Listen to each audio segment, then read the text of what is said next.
आप सल्लल्लाहु अलैहि वसल्लम की मासूम ज़िंदगी कुरैश मक्का के सामने इस तरह गुजरी कि 25 साल की उम्र में एक सने रसीदा साहिब औलाद बेवा जिसके 2 शोहर फोत हो चुके थे से हक़ करके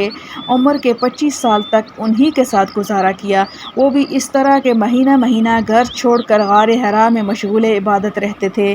दूसरे निकाह जितने हुए 50 साला उम्र शरीफ के बाद हुए। ये 50 साला ज़िंदगी और इफ़वान शबाब का सारा वक्त अहले मक्का की नज़रों के सामने था। कभी किसी दुश्मन को भी हज़रत सल्लल्लाहु अलैहि वसल्लम की तरफ कोई ऐसी चीज़ मंसूब करने का मौका नहीं मिला जो तक़वा व तहारत को मशकूक कर सके। आप सल्लल्लाहु अलैहि वसल्लम के दुश्मनों ने आप सल्लल्लाहु अलैहि वसल्लम पर साहिर, शाहिर, मजनून, कज़्ज़ाब, मुफ्तरी जैसे इल्ज़ामात में कोई कसर नहीं उठा रखी, लेकिन आप सल्लल्लाहु अलैहि वसल्लम की मासूम ज़िंदगी पर कोई ऐसा हरफ कहने की जुर्रत नहीं हुई जिसका